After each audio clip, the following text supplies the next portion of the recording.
Nightcast. Stephen Lloyd Gilbreth brings you the current news from the world today and how it relates to Bible prophecy.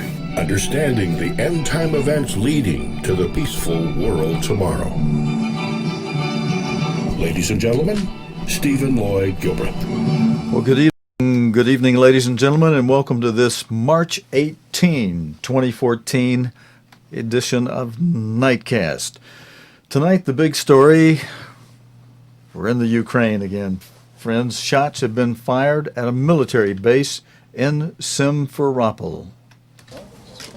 Well, we've just been pushed back by these seem to be Russian forces. They describe themselves as members of the Crimean army, but the base, the military base is just down that road there. What we've been told is that there were some bursts of automatic gunfire in the last few minutes, and there are unconfirmed reports that one Ukrainian officer in the base there behind me has been wounded. One report saying he may have been grazed in the collarbone and the neck. We haven't got any confirmation on that. Very hard to find out exactly what's going on because a lot of civilians just came up the road from there, seem to be Russian civilians, but they wouldn't talk to us at all about what has been happening there. But we have had it confirmed there have been some bursts of automatic fire.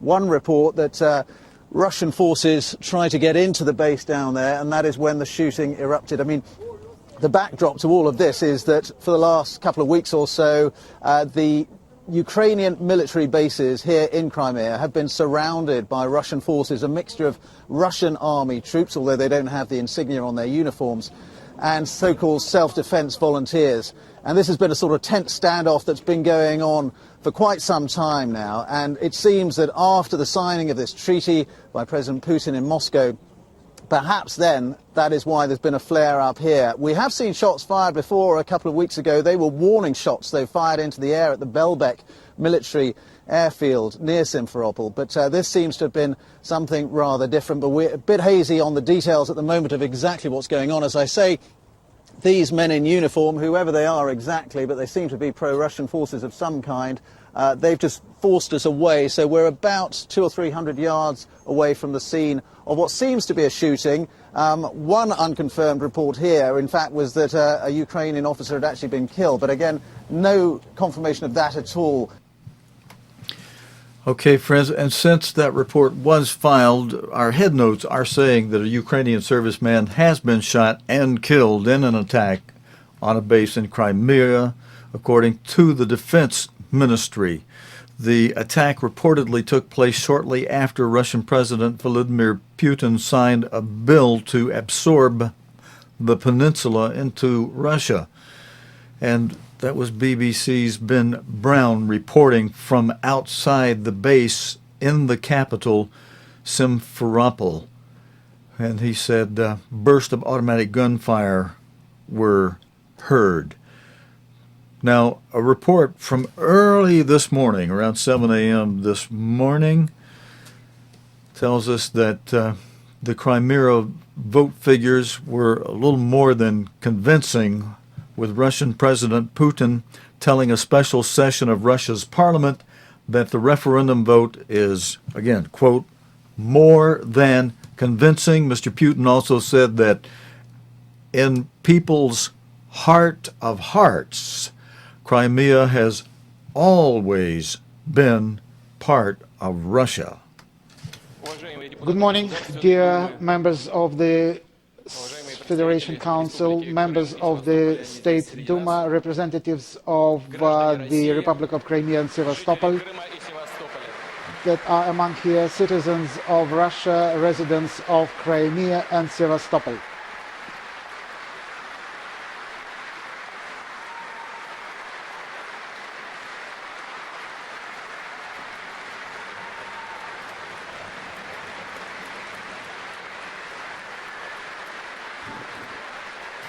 Now, if we have just a little break in this story, friends, I'll tell you that President Putin was speaking at the Kremlin, where he announced new laws for Crimea to join the Russian Federation.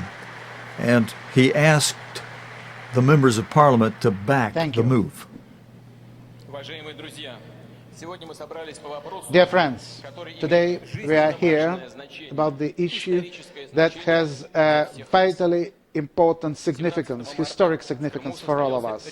On the 17th of March, in the Crimea, there was a referendum in full correspondence with democratic procedures and international legal norms.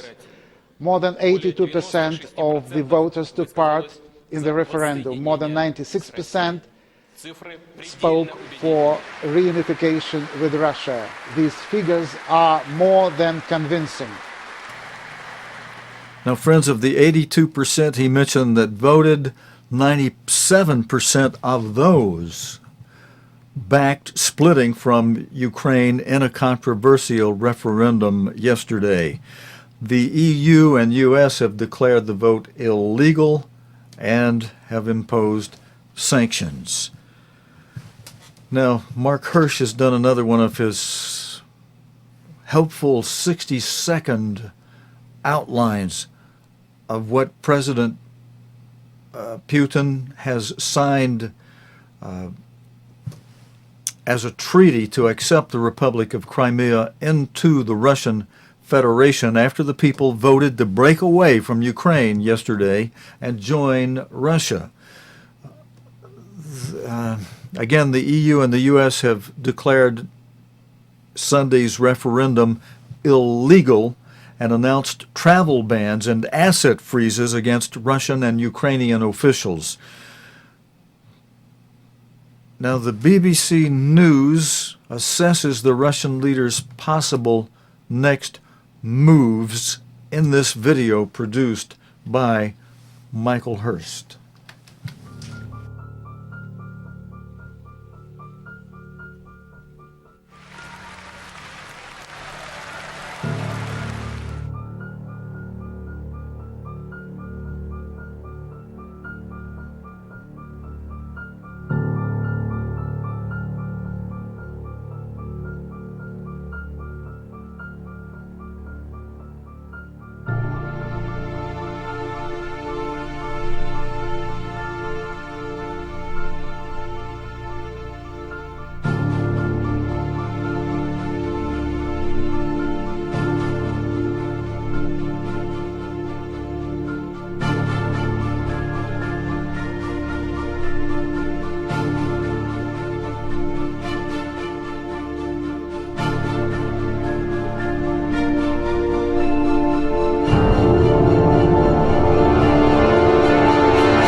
Okay, friends, let's break from the situation in Ukraine just for a moment. I have another couple of videos on that for you, but I want to cover something on the missing Malaysian plane. Relatives of the Chinese passengers on the missing Malaysian Airlines flight MH370 have threatened a hunger strike if the Malaysian authorities fail to provide more accurate information. You know, friends, some of you who watch this program believe in and understand the value of fasting, but only if it's done according to Isaiah 58. You know, not to impose your will upon someone else, or especially not to impose your will upon God and say, God, if you don't do this, I'm just not going to eat. Well, God just might say, fine, friend, go ahead, starve yourself to death if you want to be stubborn like that, but it's not going to get you your way if that's, you know, if you're fasting just to get your way. You know, sometimes some of these people that threaten hunger fast, people in government, you know, they could just turn a blind eye and say, let the idiot starve himself. You know, no more trouble from him if he does that, you know. But as God puts it, the reason for not eating, for fasting, and that's a complete fast, water and food. He says in Isaiah 58, starting in verse 3, he asked the question through Isaiah, wherefore have we fasted, say they, and you see not? Wherefore have we afflicted our souls, and you take no knowledge? Well, God answers, behold, in the day of your fast you find pleasure, and exact all your labors. Behold, you fast for strife, and debate, and to smite with the fist of wickedness. You shall not fast as you do this day, to make your voice heard on high. Is it such a fast that I have chosen, a day for a man to afflict his soul? Is it to bow down his head as a bulrush, and to spread sackcloth and ashes under him? Wilt you call this a fast and an acceptable day to the Lord? Verse 6. Now here's where the instruction comes in for those who want to fast for a good and a proper purpose. Is this not the fast that I've chosen?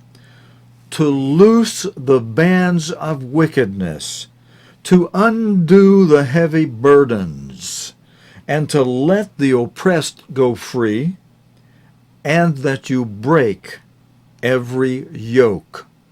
Is it not, verse 7, to deal your bread to the hungry, and that you bring the poor that are cast out to your house? When you see the naked, that you cover him, and that you hide not yourself from your own flesh.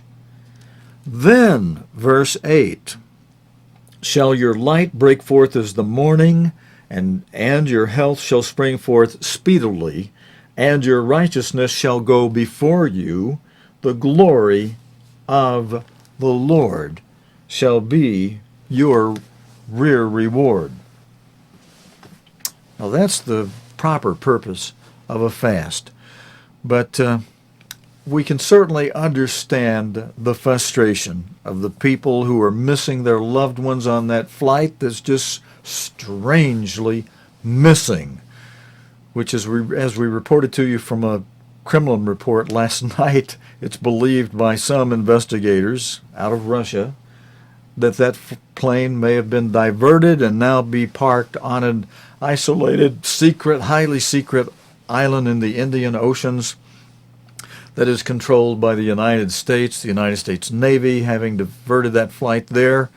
That's according to a report circulating in the Kremlin. I read that to you in detail last night and the night before, two different reports on that. Same source, but two different reports. And if you want to hear something amazing, go back to our archive for the last two nights and listen to the last 10 minutes of each program, and you can hear those reports about where the Kremlin believes that airplane is located now. But the people that are frustrated and not receiving any definitive answer, by the way, that report is only coming from one source out of Russia. And the mainstream media hasn't even picked it up at all. I guess if they've heard it, they figure it's either weird or they're going to get in trouble with the United States government or their own government or something if they run any information about it at all.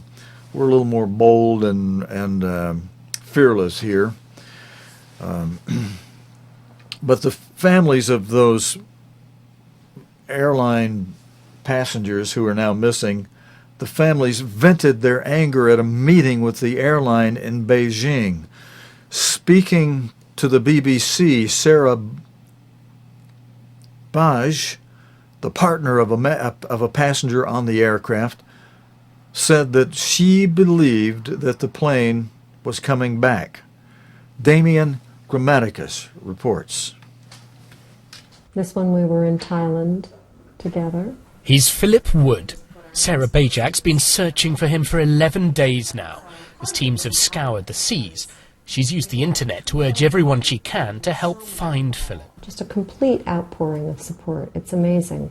An executive with IBM, Philip Wood had just turned 50, and the couple were about to move from Beijing to begin a new life in Malaysia. I believe that Philip is still alive. I feel his presence still. I don't believe he's dead. I hope that he comes back.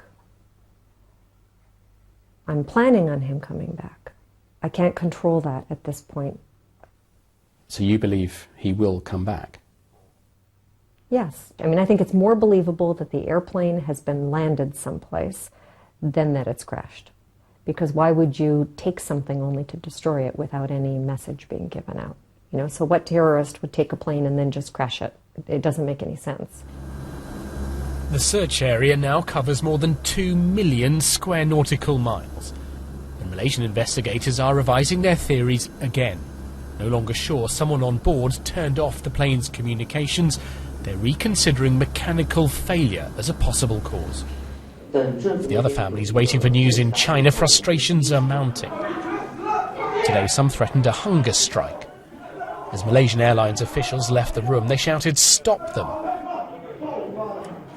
China's government, too, isn't giving them information, and they believe the truth is being kept from them. The families have been cooped up inside this hotel for more than 10 days now, waiting for each tiny new piece of this puzzle, hoping that even after all this time, it'll be a sign that their loved ones will come back alive. So Sarah Bajak is holding on to hope. She and Philip will be moving to Malaysia. That's what I'm hoping will be the case, but if not, then I'll build a new life with his memory instead, and either way, life has to go on. He is the love of your life, you're saying? Yeah, you know, waited until he was 50 and I was 48 to meet each other. Jamie Grammaticus, BBC News, Beijing. Okay, friends. A lot of sadness for those who are missing their loved ones and uncertain as to what their destiny actually and really is. All right, we're going to finish up tonight, friends, with a couple of videos related to the Ukraine, the big crisis situation out of the Ukraine. And these last couple will sum up some of the things that are making this eventful.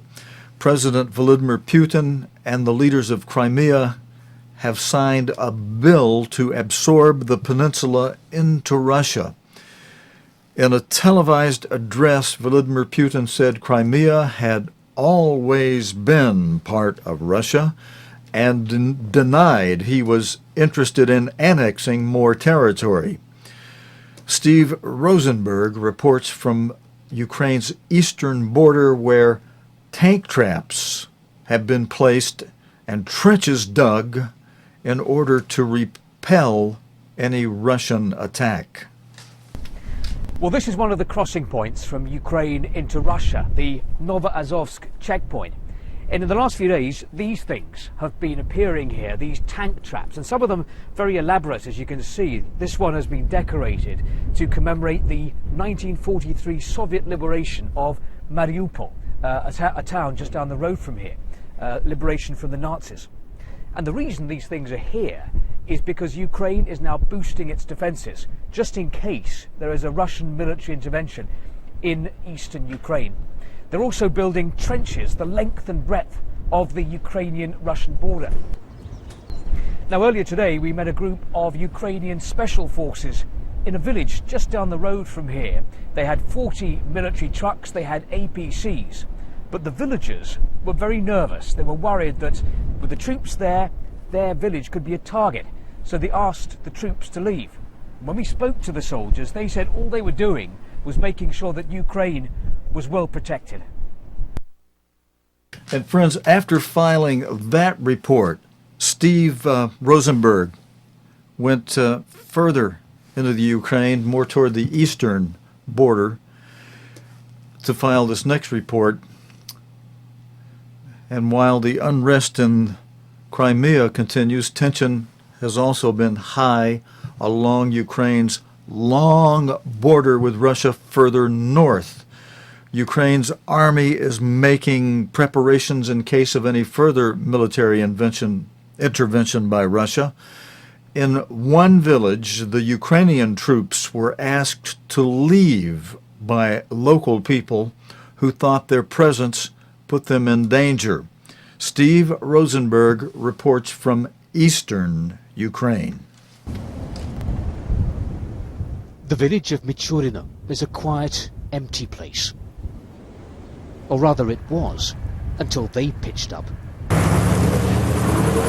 This is the 25th Airborne Division, one of Ukraine's elite units.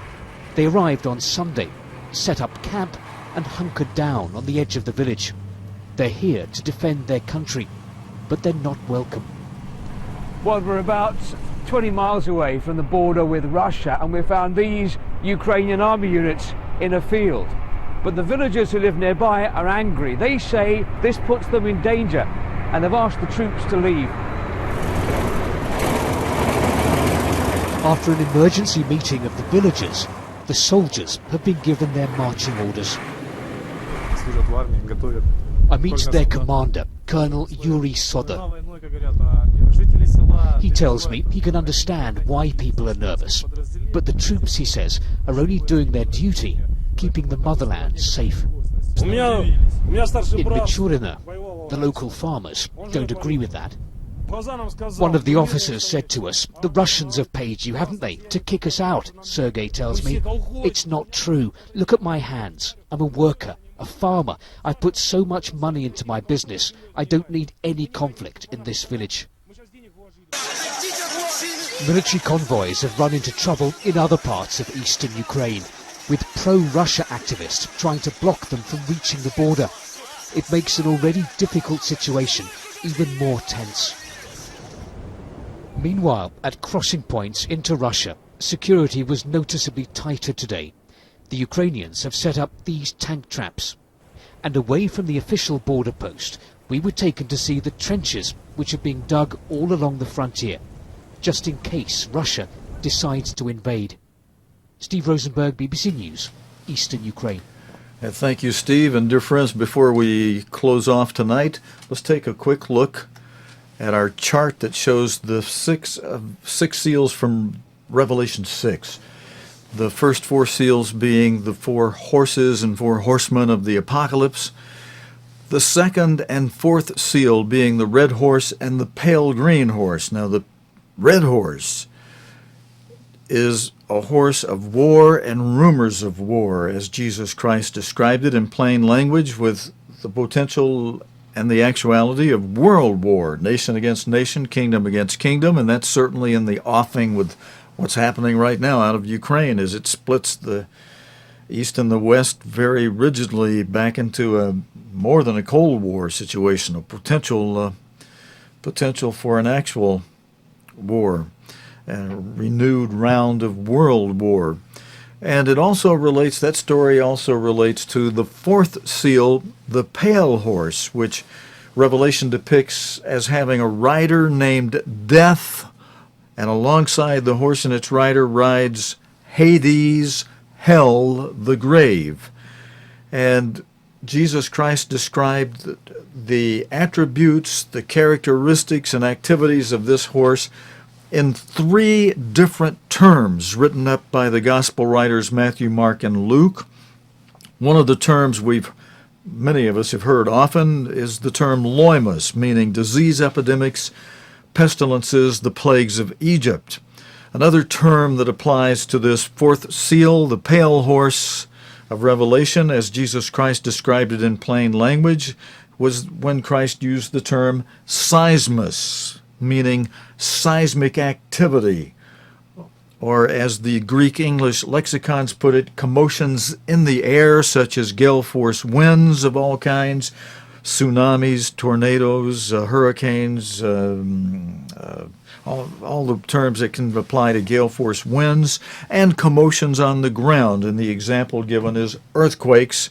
And of course, seismic activity, commotions on the ground would also include volcanic eruptions, tsunamis, wildfires, floodings, etc. And the third term that Jesus Christ applied to this pale horse was terake, the Greek term meaning troubled waters. And that can mean troubled waters both literally and figuratively. And in the figurative sense, it gives the example of mobs and seditions. And we've certainly been seeing those kind of conditions out of the Ukraine in the past several weeks, and even right now it continues to be part of that trouble. Not the great mega trouble of the fifth seal, but the fourth seal has trouble associated with it. Trouble and death. And in one story tonight, we heard that one was killed out of Crimea today. And even though the report is not fully confirmed, it has been updated to say that the defense forces sources reported that there was one who was killed. So this fourth seal, its writer is named Death, and we may see more of that coming out of this story, out of the Ukraine yet. All right, I just wanted to be sure we keep our focus on not just the world news, but the news and how it relates to the Bible and prophecy, which is a goal and a task that we've taken on to do here as a service for those who come home from work and don't want to spend the whole day, as we often do, searching through the news and the back pages to find the most pertinent stories for you to be able to sit down after you've gotten home from a full day's work and just watch and be able to do as Jesus Christ told us to do in Luke 21, verse 36. Let's review that because we've got a few minutes before I have to sign off tonight. Let's review that instruction that Jesus Christ left to those of us who call ourselves Christians, who follow the instructions that Christ gave to us. You know, a Christian is one who follows Christ, and we obey his voice. And with his voice, he told us in verse 36 of Luke 21, "Watch you therefore." After he explained all these things that could come on you as a snare, all of the conditions of the seals on the chart that we just had on the screen, the first four seals, all these things that could happen and lead up to the Great Tribulation, he tells us in verse 36, to watch, therefore, these conditions on the earth. Watch these things and pray always, and be praying with your heart, friends, as you see some of these stories and people in miserable conditions because of the evil in this world, and be praying, oh God, your kingdom come, so that people don't have to suffer these things of this present evil world, over whom, which is considered the days of man and Satan, while Satan is left on the throne of this earth, even though Jesus Christ has conquered him in the supreme battle for world rulership. The ushering in and restoring and the restoration of God's kingdom upon this earth has been delayed while God prepares an elect to become the bride of Jesus Christ, who will marry Jesus Christ, who will sit on the throne of this earth with Jesus Christ after Christ returns and escorts the present God of this world, whom he's already conquered and qualified to replace as the ruler of this world. And when he comes, when he returns, he will do that. He will replace Satan. He will remove him from the throne of this earth. And what a glorious and wonderful time that will be. In the meantime, Christ tells us to watch you, therefore, and pray always, that you may be accounted worthy to escape. To escape what, friends? The things that lead up to the next major event in prophecy to happen. That's the fifth seal of Revelation, the Great Tribulation, a time of martyrdom, a time of World War III, a time when that seventh head that's been prophesied in both in Daniel and in Revelation, they're the same thing with different terms, that seventh head to be revived out of the pit and to become once again the Holy Roman Empire with an emperor who the Bible calls a beast at the head of it, and doing great martyrdom, ushering in World War III. You can escape it, though, as Christ promises you in Luke 31, verse 36, be accounted worthy to escape all these things. I'll say more on that as another time. We're out of time tonight. Thanks for joining me for this Tuesday night edition